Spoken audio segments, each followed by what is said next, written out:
This is probably one of those videos where it's better to not read the comments. Godlessness. By popular demand, we are ranking the albums of black metal band Inquisition, starting with Into the Infernal Regions of the Ancient Cult in 1998.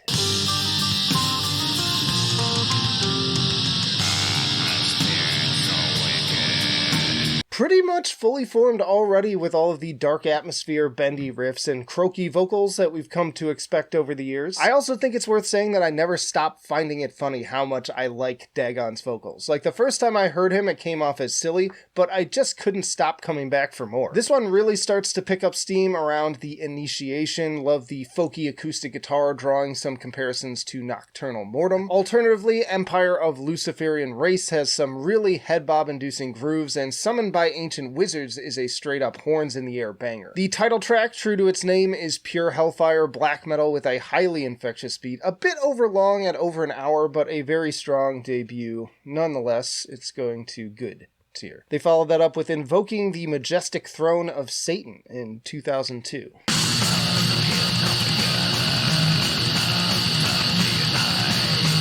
Love the more raw and kind of live-sounding production, which works great here, and once more, Dagon's croak just fits so perfectly with the miserable satanic aesthetic. Dude sounds like Squidward ODing on heroin in a candlelit room full of pentagrams. Good mix of faster moments and some melodic elements like on Hail the King of All Heathens and The Realm of Shadows Shall Forever Reign, and solid drumming too across the board. I also never fail to bang my head to Imperial Hymn for Our Master Satan. Not their best, but already on the rise. The songwriting can be a little bit repetitive, especially on tracks like Rituals of Human Sacrifice for Lord Baal, that just seems to drag on forever. Yeah, I'd say it's about on par with the debut. It is also going to good tier. Then we got Magnificent Glorification of Lucifer in 2004.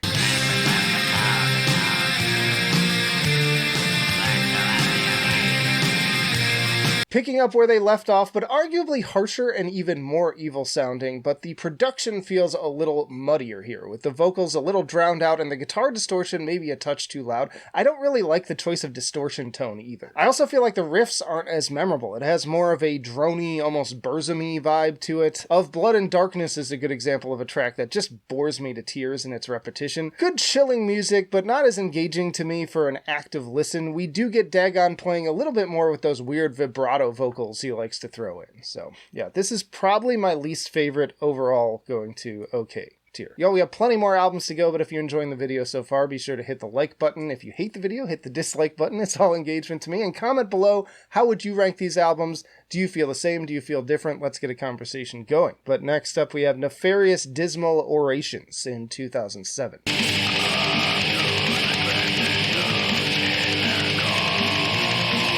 Stepping back in the right direction, I would say, and kind of maturing their songwriting. Stronger riffing here, especially going into Strike of the Morning Star. And Through the Infinite Sphere, Our Majesty Shall Rise really lets those riffs do most of the talking. Getting downright thrashy on Eternal Evocation of Torment, Enter the Cult has both killer riffs and insane drumming, and those string bends on the title track are peak Inquisition for me. Like, that is their sound. Besides the croaking, that's like the first thing I think of is those bendy guitar sounds. Excellent, but they still only get better from here. I'm putting this one at great tier. Then we got Ominous Doctrines of the Perpetual Mystical Macrocosm in 2010.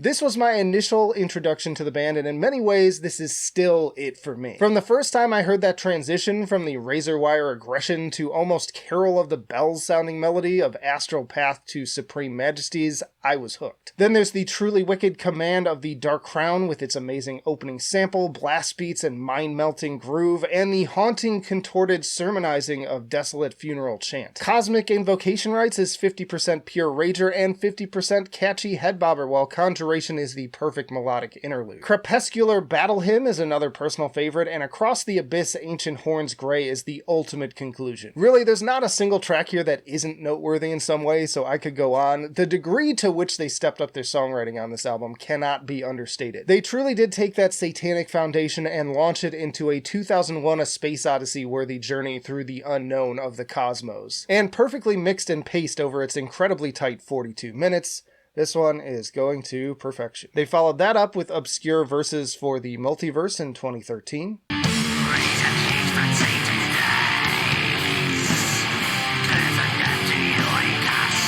Following one instant classic up with arguably another, the production isn't quite as pristine, crystal clear as on the last one, but that doesn't hinder the songs from being just as good. Opening strong once more with Force of the Floating Tomb. Love when that spooky guitar effect and echo vocals kick in right before the deluge of blast beats. Darkness Flows Towards Unseen Horizons is another perfect unholy union of imposing evil in both harsh and melodic modes. Spiritual Plasma Invocation is another top 10 track for me with those bendy, squealy guitars alternated with more insidious serpent-like slithering. Same for Infinite Interstellar Genocide with its constantly shifting rhythms. More melodic material in the likes of Arrival of Aeons After and Inversion of Ethereal White Stars. In many ways this feels like Ominous Doctrines Part 2. I don't think it's quite as good, but I'd still put it right behind at the same level. This is also going to perfection. Then we got Bloodshed Across the Empyrean Altar Beyond the Celestial Zenith in 2016.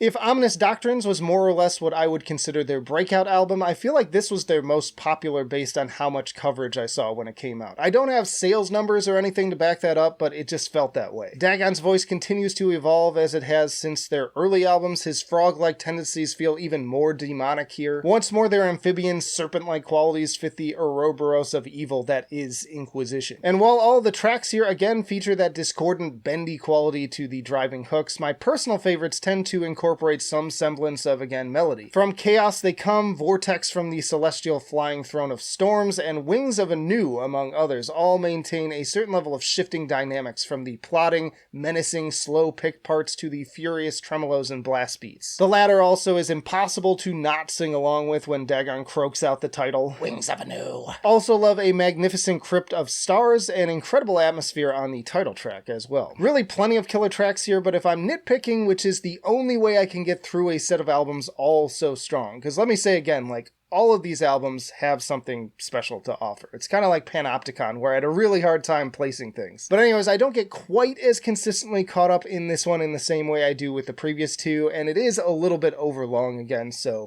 I'm going to put this one at fantastic. Then we got Black Mass for a Mass Grave in 2020.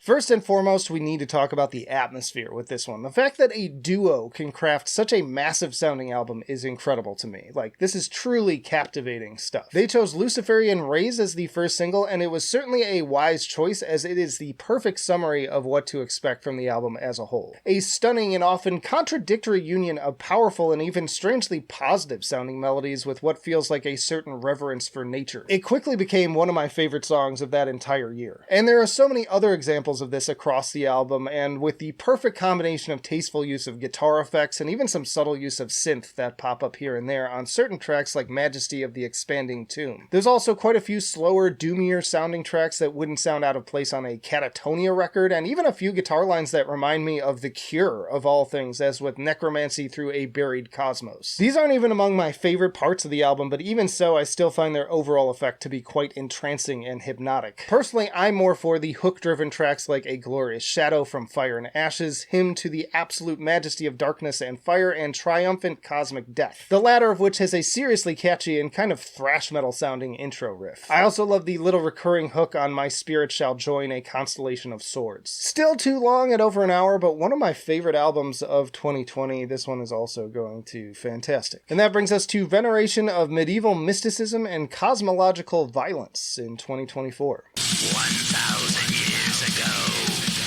a spirit of iron will.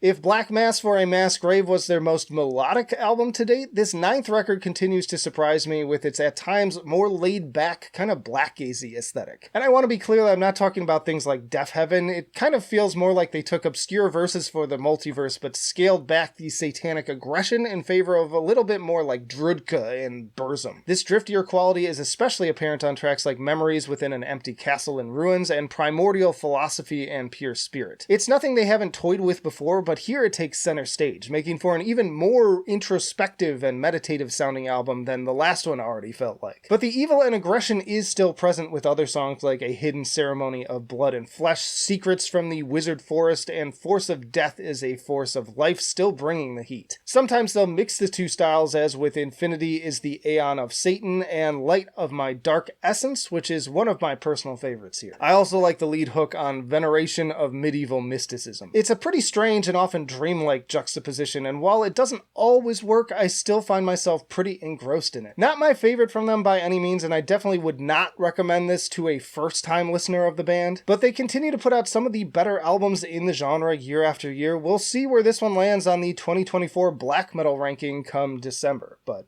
I am putting this within their own discography at great tier. Y'all check out this playlist for plenty more black metal rankings, and again, let me know down in the comments, what did you think about these? What's your favorite, your least favorite, and why? Also, if you're new here, subscribe. I put out videos like this at least twice a week, and also you can support me on Patreon for early access. But that'll do it for now. Flight of Icarus signing off. I will see you in the trenches.